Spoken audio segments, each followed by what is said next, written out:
कि सुसाइड करने वाले, खूनी, बलात्कारी, जो घोर पाप करने वाले हैं, जो अर्थबाउंड लोग हैं, संसार लालचू लोग जो है, आत्माएं हैं, उनका क्या हाल होता है?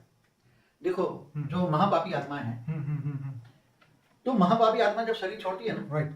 तो पहले तो कहते थे धर्मराज आगे ले जाता है उसको, क्या बोलते हैं उसके दूत, क्या है इसके, हाँ वो क्या बोलते हैं उसको, आगे ले जाते थे। ठीक है। मगर अब ऐसी व्यवस्था खत्म हो गई। पहले व्यवस्था थी, यमराज यमराज अपने दूत भेज के उसको ले जाता था। यमदूत। फिर चंद्रगुप्त चित्रगुप्त का चोपड़ा चलता था और हाँ। पाप पुण्य का हिसाब बताया जाता है। मगर पुराना हो गया। अभी तो वहाँ ऑटोमेटिक सुपर कंप्यूटर लगे होते हैं। ओके। आत्मा में भी रिकॉर्डिंग होती है। तो आजकल तो क्या, जिस धर्म को मानने वाली आत्मा होती है, राइट, उसी धर्म की आत्मा उसके पास, जैसे सूक्ष्म जगत में भी उसी धर्म की आत्माएं, धर्मात्मा ऊपर होते हैं। तो यहाँ जैसे कोई भी धर्म को मानने वाला है, तो ये उसी धर्म की आत्मा उसको अगर वहां अपने सूक्ष्म जगत में वहां ले जाएगी। ओके। और मगर जो महापापी आत्मा है, उनको आसपास में कोई धर्म वाली आत्मा नहीं है और महापापी है, तो उसको कोई धर्म वाली आत्मा नहीं ऊपर ले तो जाएगी। नास्तिकों का क्या होता है? अब वही जो महापापी आत्माओं को इसकी कैटेगरी की आत्माएं घेर लेती हैं।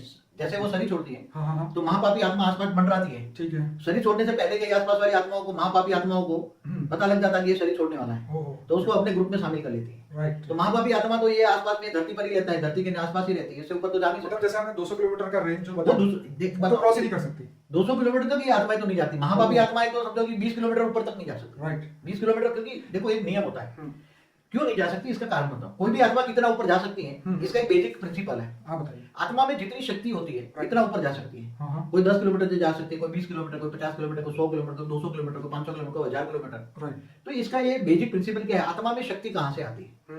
जो महापापी आत्मा है, महापापी आत्माओं में जो उसका 3 तत्वों का शरीर है, वो इसमें वायु तत्व बहुत भारी होता है। और जिनका वायु तत्व भारी होता है, तो वायु तत्व उसको धरती की ग्रेविटी में वायु तत्व अट्रैक्ट करता है, इसलिए ऊपर नहीं जा पाएगा।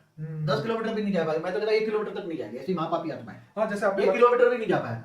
मतलब जो वायु तत्व, जो उसके सूक्ष्म शरीर में वायु तत्व का जो शरीर है, वो उसके विचार वायु, मतलब विचार इतने भारी हो जाते हैं कि उसकी वजह से उसका सूक्ष्म शरीर चल ही नहीं सकता। जब कोई भी आत्मा का विचार तमो प्रधान होता है, तो उसका वायु तत्व का शरीर, वायु और अग्नि दोनों का कॉम्बिनेशन होता है। और उसी तरह आकाश फॉलो करता है, आकाश तत्व। राइट। तो तीनों तत्वों का शरीर बहुत भारीपन होता है। तो बाबूजी, जैसे बहुत मोटा बंदा, जैसे 500 किलो का बंदा चल नहीं सकता, इसी तरह वो आत्मा के अंदर भी विचार इतने नेगेटिव आ जाते हैं कि उसका सूक्ष्म शरीर भारी हो जाता है और वो भी आगे ट्रैवल नहीं कर सकता। ज्यादा स्पीड नहीं होती, जैसे मनुष्य भारी होता है, ऐसे सूक्ष्म शरीर भारी होने के कारण हाँ। ये घर से मंदिर, मंदिर तक घर, आसपास में घूमती रहती है आत्मा। इससे ऊपर 1 किलोमीटर भी नहीं जा सकती, 500 मीटर भी नहीं जा सकती, आधा किलोमीटर भी नहीं जा सकती, ऊपर उड़ नहीं सकती, कहने का। हाँ। तो अंत में उसकी दुर्गति होती है। वैसे तो बाबूजी सूक्ष्म शरीर का तो स्पीड बहुत होती है ना, उसकी तो मन की गति होती है। मतलब सूक्ष्म शरीर जिनका भारी होता है, वो नहीं, वो हाई अच्छी आत्मा होती है। जिनकी आत्माओं पर कर्मों का बोझ कम हो, अच्छी आत्मा है, अच्छे कर्म किए, तो आत्मा में कर्मों का बोझ कम होता है, पाप कम होता है। आत्मा पुण्यशाली कहते हैं ना, पुण्य वाली है, तो उसका सूक्ष्म शरीर भी अच्छा होता है। इसलिए वो 1 किलोमीटर 2 किलोमीटर तक जा सकती है, 5 किलोमीटर तक जा सकती है। इससे ज्यादा ऊपर जाने के लिए बहुत पुरुषार्थ करना पड़ता है। तो बाबूजी ऊपर नहीं जा सकती, लेकिन क्या जैसे अमेरिका, यहाँ से मरी हुई जो आत्मा है, मृतक आत्मा, वो अमेरिका जा सकती है कि नहीं? बहुत हाई क्वालिटी आत्मा ही ट्रैवल कर सकती है। जमीन के ऊपर भी? जमीन के ऊपर भी, जमीन के ऊपर भी कई आत्मा, जैसे आपने बताया महापापी आत्मा है, जिनको पिशाच कहते हैं, भूत पिशाच कहते हैं ना, वो ज्यादा ट्रैवल नहीं कर सकते। ज्यादा ट्रैवल करने में भी उसको टाइम लगता है। जैसे ट्रैवलिंग, उसकी आत्मा की शक्ति नहीं है, तो सूक्ष्म शरीर भारी है, तो इसकी स्पीड नहीं आती, जा सकती है धीरे धीरे, मगर फिर थक लग जाएगी। इसलिए ज्यादातर ऐसी आत्माएं घर में बैठी रहती हैं, या उसके ग्रुप होता है, ऐसे तमोप्रधान आत्माओं का ग्रुप होता है। जैसे शराब के अड्डे हैं, तो मरने के बाद शराब पीने वाली आत्माएं शराबियों के अड्डे में चली जाएगी, वहां शराब पीने वालों में प्रवेश करके शराब पिएगी। जो उल्टे काम करने वाले हैं, तो उल्टे करते काम में जाएंगे। बाबूजी, कई बार ऐसा मैंने सुना भी है, देखा भी है वीडियो में, कि कोई पेड़ के पास शराब की बोतलें चढ़ाई जाती है, कहीं पेड़ के पास जाके सिगरेट चढ़ाई जाती है, वहां पे ये भी लिखा होता है, मतलब लोग कहते हैं ऐसा कि यहाँ पे सिगरेट चढ़ाने से तुम्हें ये प्राप्ति होगी, दारू चढ़ाने से ये होगा ना।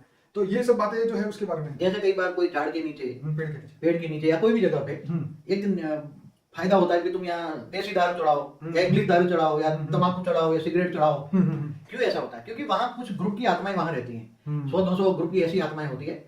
जो मनुष्य होते हैं, वो आत्मा जब मनुष्य थी तब उसको जो आदत थी, वो दारू की आदत थी, तो उसको दारू चलाता है, तो वो 50 आत्माएं उनके पास जाकर थोड़ी हेल्प कर लेती है, मगर वो ऐसी आत्माएं थोड़ा कुछ हेल्प नहीं कर सकती। तो बाबूजी, ऐसी जो आत्माएं हैं जो पेड़ों पे, जिनको ये चीजें चढ़ाने से ये फायदा होगा, ये होगा, वो होगा, तो रियलिटी में जो वाकई में ये सब चीजें चढ़ाते उनको कुछ होता है फायदा? मैं समझता हूँ कि जो आत्माएं ऐसे मांगती है, जो भूत प्रेत हम कहेंगे, पिशाच, हाँ बिल्कुल, ऐसी आत्माएं जो दारू पीती हैं, सिगरेट पीती हैं, जो भी वासना है, वासना युक्त आत्मा है, क्या है इसमें पावर ही नहीं है, तो दूसरों को क्या हेल्प करेंगे? ये तो बाबूजी बहुत बड़ी, लोगों को ये सुनने वाली बात है। लोग पागल है कि जाके दारू चढ़ाते हैं, सिगरेट चढ़ाते हैं, जो जिनको तुम दे रहे हो वही भूखा बैठा है, वो तुम्हें क्या देगा? पहली बात ही है। हाँ, तो जो वासना युक्त आत्मा मतलब उसको चाहिए, हाँ। ये चाहिए, ये चाहिए। मनुष्य अवतार में जो वासना रह गई, वो अधूरी वासना, वो भूत प्रेत भर के किसी में प्रवेश करके वासना पूरी करते। मैं एग्जांपल दूं, कईयों में भूत प्रवेश करके बोलते हैं भाई मेरे को दारू दे, मटन दे, ये खाना दे, मेरे को ये दे, तो मैं चली जाऊंगी। फिर इसको बहुत खिलाते हैं। मैंने अपनी नजरों के सामने कई आत्माओं को, जो नॉनवेज ब्राह्मण होते थे, उसमें भूत एक जीन घुस गया ऐसे, जो मुसलमानी भूत था।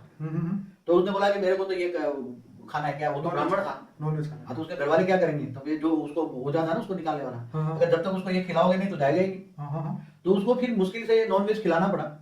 और जब वो नॉनवेज इतना खा गया, वो पतला सुपला था, इतना खा गया कि उसके शरीर के बराबर का वजन का इतना खा गया। फिर एक बार मैं किसी के यहाँ था, मुझे बचपन से शौक था, गांव में भी शौक था कि जहाँ भूत प्रेत निकालते थे मैं वहां चले जाते, जहाँ डाकले, गुजरात में बोलते डाकले बजते हैं, तो भूत बुलाते थे, प्रवेश कराते थे, फिर बोले हाँ तू बोल क्या, तो बहुत झूठे होते हैं भूत प्रेत भी, इतना झूठ बोलते हैं, इतना झूठ बोलते हैं। जो इंसान जिंदे में झूठा है तो मरने के बाद तो महाझूठा ही बनेगा। तो महाझूठा, महापापी आत्माओं की ऐसी आदत होती है। फिर दूसरों में प्रवेश करके उल्टा पुल्टा बहुत, आज जो नेगेटिव काम हो रहा है, जैसे रेप हो रहा है, तो एक दूसरे में प्रवेश करके ऐसा काम करते हैं। 80 साल के बुढ़े में प्रवेश करा के छोटी बच्चियों पे रेप करता है, तो कौन करता है? ऐसे करते हैं ना, मगर दुनिया समझ नहीं पाती आजकल। तो बाबूजी, जो लोग डेथ में, जिनके एक्सीडेंट में मृत्यु होती है, उनका क्या होता है? जो मृत्यु अंतमति सो गति, अचानक मृत्यु हो जाती। मगर एक बात बताओ, एक्सीडेंट भी कौन करवाते हैं? मैं आपको बताऊं, ये एक्सीडेंट नेचुरल नहीं होते। जैसे कर्मों के हिसाब किताब से तो ठीक है, मगर जब ये एक्सीडेंट जोन होता है, जहाँ टर्निंग पॉइंट होता है, जैसे बर्मुडा ट्रायंगल है, वहां तो शिप भी खो जाती है, प्लेन भी खो जाते हैं, ऊपर से कुछ मिलता ही नहीं है। एक्चुअली मैं एक दिन ऊपर से देखा था, मैंने समाधि अवस्था में उसको मैंने देखा था टीवी में, ये एंगल के बारे में, क्या वो क्या बोलते हैं उसको, बर्मुडा एंगल, ट्रायंगल जो भी है। तो मैंने ऊपर में देखा, ऊपर 1000-2000 किलोमीटर ऊपर एक सूक्ष्म जगत वाली आत्माओं का एक वहां होल है, जो एक बार बोला था वॉर्म होल जैसा बोलते हैं ना। तो इस एरिया के अंदर जो भी आ जाएगा, तो ऊपर 1000-2000 किलोमीटर 1000 आत्माएं रहती, उन्होंने वहां से आती है, वो ऊपर से ही खींच लेते, जैसे एलियन खींच लेते हैं। एक बार वो लोग ऊपर वाले जो एलियन है उसको खींच लेते हैं, तो उसको ऐसा खींचेंगे कि वो धीरे धीरे तत्व परिवर्तन होकर के ऊपर चला जाए। तो बाबूजी, अभी भी ऐसा ही हुआ, वो मलेशिया का प्लेन जो पता नहीं कहाँ खो गया। सबका नहीं होता, मगर अलग अलग होता है। वो तो कहीं समझो जंगलों में गिर जाए तो नहीं भी मिल पाएगा, मगर सबका नहीं होता। कई जगह ऐसे ट्रायंगल जैसे बने हुए हैं, तो वो उसको खींच लेते हैं, उसी एरिया में जाओ तो उसको खींच लेते हैं। इसलिए धरती पर भी ऐसे सूक्ष्म जगत वाले खींच लेते हैं, सूक्ष्म जगत में बैठे हुए एलियंस खींच लेते हैं। तो बाबूजी, ऐसी बहुत सारी मिस्ट्री है जिसका कोई जवाब नहीं है। यहाँ ये हो गया, उसका कोई साइंटिफिक रीजन नहीं है। तो जहाँ पे ये साइंटिफिक रीजन नहीं मिलता, वहाँ पे ये अध्यात्म या भूतों की दुनिया, ये सब चीजों को ये लोग आगे लेके आते हैं। जैसे एंशिएंट एलियन में भी यही होता है